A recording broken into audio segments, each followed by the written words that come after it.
Hey guys, welcome back to another video. In today's video, we're going to be showing you guys how we've been making homemade tallow chapstick. We are kind of just now getting into tallow. We're also in the process of starting a little side business for it. We'd love to scale it up eventually one day when we move to our 60-acre property in Georgia. We'd also love to use our own cows to make the tallow. But for now, we are just buying the beef suet or the beef fat locally, rendering it down ourselves to make the tallow. So yeah, today I'm just going to show you guys a little bit of what the process is like. So really quick, I'm going to walk y'all through what you will need to do this. So the chapstick that we've been making has 3 ingredients. So it has the tallow. If y'all want a separate video on how we make the tallow ourselves, comment down below because we can do a separate video. But for now, I have the tallow already.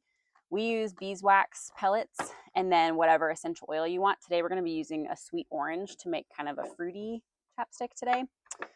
You are going to need like a double boiler situation just to melt the beeswax and the tallow together. We are going to use a scale.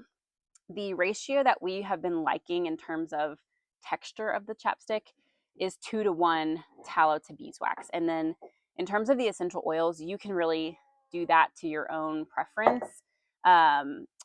You can obviously do less if you want a more mild version, or if you want something that's pretty intense, you can just add a lot more. So you kind of have to play around with that to see what you like. And then obviously we have the tubes that we're going to be putting it in.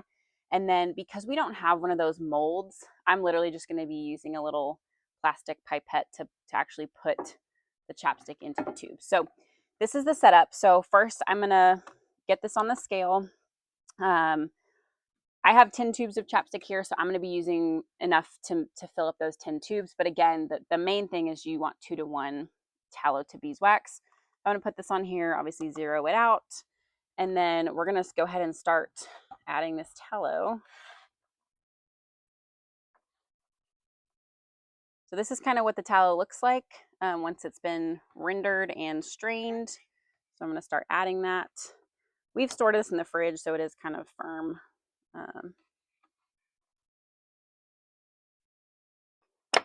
And I'm going to do 40 grams of this and then 20 of the beeswax. Let's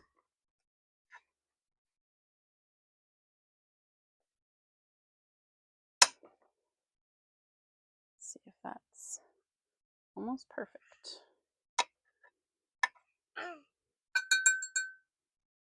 Okay, so that's, well,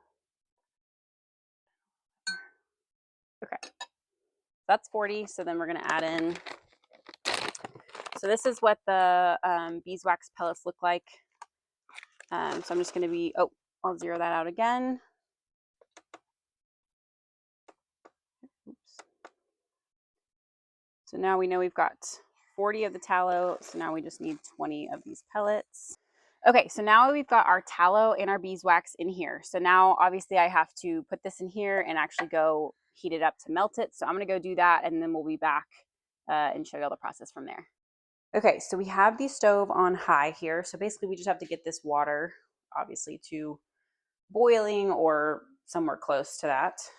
It doesn't have to be completely boiling, but obviously the water just needs to be hot enough to melt these things together. And I'll just kind of use a plastic utensil, kind of stir it every so often.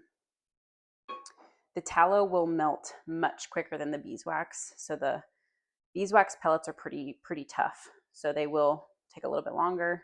But yeah, I'll just keep melting this down and kind of stirring it occasionally. Okay, so our water is starting to get a little bit of bubbles. We've been going now for, it's been about 4 minutes, I would say. Most of the tallow is melted. Beeswax still has not. I would say we've probably got another 2 minutes to get this completely all melted together. Okay, so we're at the 5-minute mark. Again, tallow is completely gone. Beeswax is slowly melting, but water is about to boil here in just a second.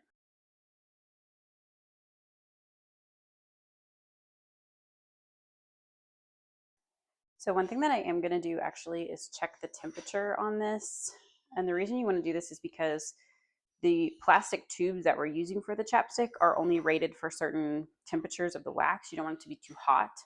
or else, I mean, I guess literally it could melt the chapstick tubes. So we're aiming for a temperature of somewhere between like 150 and 180. So right now we're sitting at like mid 150s. So that's really good. So I'm going to go ahead and cut the heat here. So we are good to go in terms of temperature. And all of that wax has now melted. So I'm going to keep the wax in the warm water because we don't want it to harden up before we've got a chance to put it in the tubes. So we'll take this back outside just as is, and then I'll show you how we add the essential oils and fill up the chapstick tubes. Okay, so we're back with our hot melted wax mixture. I'm just taking the lids off of the chapsticks to get ready. So we're about to add our essential oils, and then we're just going to start filling up the chapstick tubes. So again, this part is really up to your discretion in terms of how scented you want this. I'm going to put in somewhere between like 25 and 30 drops probably for this amount. I got to count out loud or else I'll lose track. 1, 2, 4, 5, 6, 7, 8, 9, 10.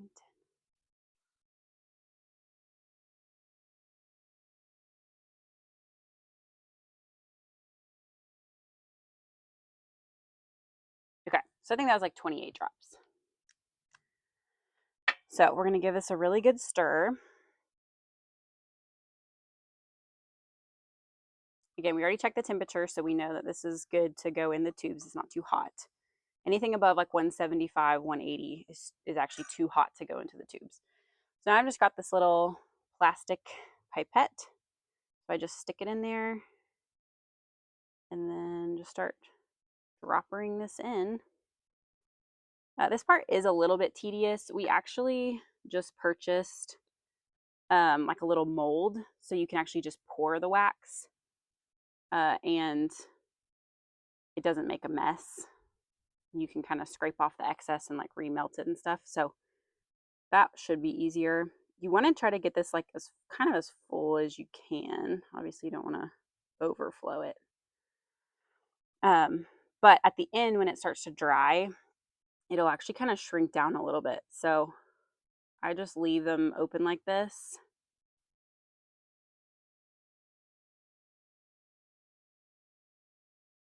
I feel like you can really tell how much your hands shake when you do something like this.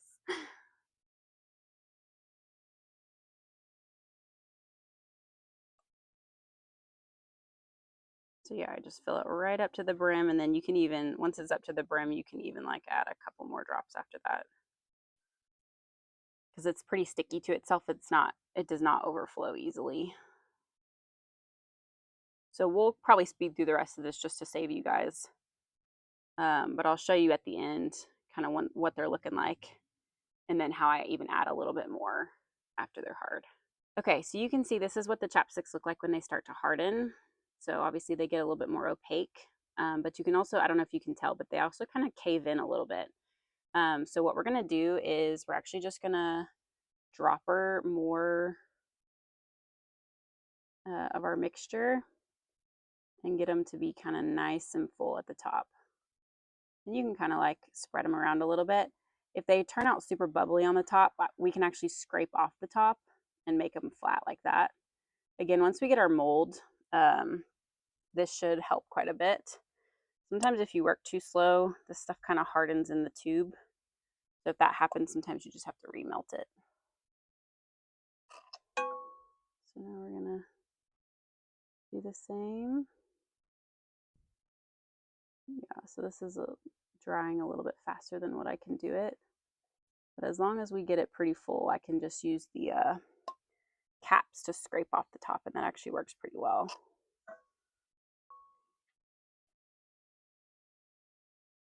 Okay, I probably do need to go warm this back up a little bit, but I'll scrape the...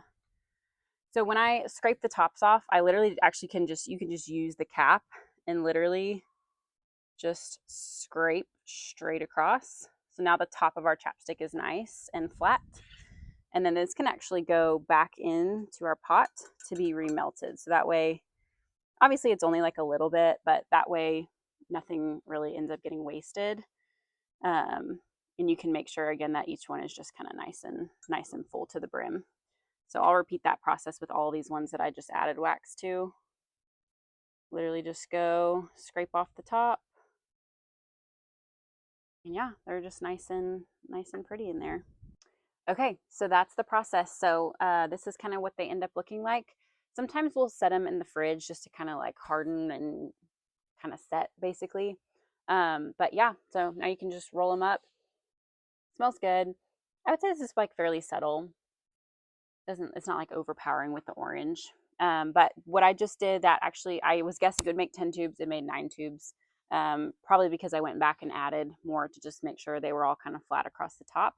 But yeah, we will probably be making more tallow videos in the future. And obviously, once our brand is kind of in place, we will announce that.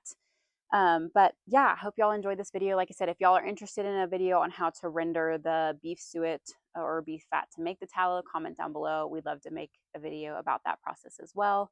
But yeah, thank you guys for following along, and we'll see y'all in the next video.